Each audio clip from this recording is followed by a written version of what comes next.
بسم اللہ الرحمن الرحیم۔ السلام علیکم۔ جی دوستو، آج کی کہانی بہت ہی خوفناک ہونے والی ہے۔ یہ کہانی میرے ماموں کی آپ بیتی ہے، تو آئیے دوستو کہانی کو میرے ماموں کی زبانی سنتے ہیں۔ جی، میرا نام ماسٹر عبدالغفور ہے اور میں ایک پرائمری اسکول ٹیچر ہوں۔ صبح اسکول کو نکلتا ہوں اور دوپہر کے بعد گھر واپس آتا ہوں۔ یہ کہانی آج سے تقریباً 8 سال پہلے کی ہے۔ دوستو، مجھے اپنے دوستوں کے ساتھ گپے مارنے کا بہت شوق تھا اور ہم رات کو کافی دیر تک گپے مارا کرتے تھے۔ اس کے علاوہ تاش کھیلا کرتے تھے۔ دوستو، یہ سردیوں کی رات تھی جب تاش کھیلتے ہوئے ہمیں کافی دیر ہو گئی۔ تقریباً رات کے 2 بج چکے تھے، تو میں نے اپنے دوستوں سے بولا کہ بھائی میں اب گھر جا رہا ہوں، ٹائم کافی زیادہ ہو چکا ہے۔ لیکن میرے دوست اصرار کر رہے تھے کہ ابھی آپ گھر نہ جائیں، اب تو مزہ آ رہا ہے۔ لیکن میرے بے حد اصرار کے بعد انہوں نے مجھے گھر جانے کی اجازت دے دی۔ دوستو، جیسے جیسے میں گھر جا رہا تھا، رات بہت زیادہ تاریک تھی اور خوف کا ایک عالم تھا۔ پتہ نہیں کیوں پہلی بار مجھے اتنا خوف محسوس ہو رہا تھا کہ میں بیان نہیں کر سکتا۔ دوستو، اس سے پہلے بھی تقریباً 7-8 سال سے میری یہی روٹین تھی۔ میں رات کو باہر نکلتا تھا اور گھر تقریباً 2 بجے، 1 بجے یا 12 بجے واپس آیا کرتا تھا۔ لیکن پہلی بار مجھے بہت زیادہ خوف محسوس ہو رہا تھا۔ جی ہاں دوستو، جیسے ہی میں گلی میں آگے نکلتا ہوں مجھے آواز پڑتی ہے۔ جب میں پیچھے کی طرف دیکھتا ہوں تو مجھے کچھ نظر نہیں آتا ہے۔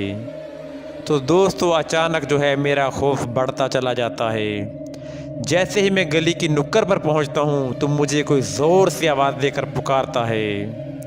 تو دوستو، اس کی آواز اس قدر خوفناک ہوتی ہے کہ میں پیچھے مڑے بغیر نہیں رہ سکتا۔ دوستو، جیسے ہی میں پیچھے دیکھتا ہوں ایک بھیانک چڑیل میرے پیچھے کھڑی ہوتی ہے۔ دوستو، عجیب بات یہ ہوتی ہے کہ اس کے ہاتھ میں ایک اینٹ ہوتی ہے۔ دوستو، میرے پہ سختہ طاری ہو جاتا ہے، نہ میں بھاگ سکتا ہوں اور نہ میں کھڑا رہ سکتا ہوں۔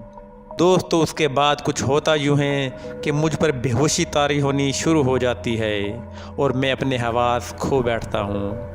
لیکن اتنی ہوش مجھے ہوتی ہے کہ میرے سامنے کیا ہو رہا ہے۔ تو دوستو، اس کے بعد جو ہے وہاں پر میں کھڑا رہتا ہوں اور تقریباً 1 یا 2 منٹ چڑیل بالکل میرے سامنے کھڑی رہتی ہے۔ اس کے ہاتھ میں ایک بھاری بھرکم اینٹ ہوتی ہے جو وہ اٹھا کر رکھتی ہے۔ تو دوستو، کچھ ہی دیر گزرتی ہے کہ وہ میری طرف آنا شروع ہو جاتی ہے۔ یہ دیکھنے کے بعد دوستو میں ہلکا ہلکا چلنا شروع کر دیتا ہوں۔ اس کے بعد وہ چڑیل مجھے ایک زوردار آواز دیتی ہے۔ اس کے بعد دوستو میں پھر رک جاتا ہوں، اس خوف کے ساتھ کہ شاید یہ مجھے رکنے کا کہہ رہی ہے۔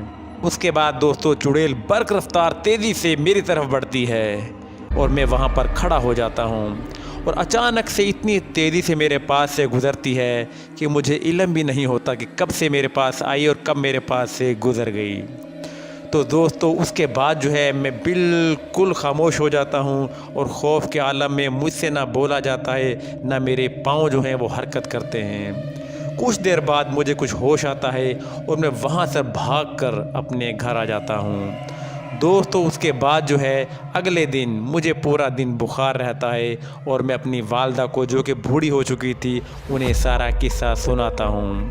اس کے بعد والدہ نے مجھے باہر جانے پر پابندی لگا دی اور صحیح پوچھیں تو میرا خود کا جو خوف تھا وہ مجھے باہر نہ جانے دیتا تھا۔ تو دوستو، جو کہانی میں نے آپ کو سنائی ہے یہ بالکل سچ ہے اور سچ پر مبنی ہے۔ تو دوستو، آپ لوگوں سے گزارش ہے کہ مزید سچی کہانیوں کے لیے ہمارے چینل کو سبسکرائب کر لیں اور بیل کے نشان کو دبانا نہ بھولیے۔ اپنا اور اپنے بچوں کا بہت خیال رکھیں۔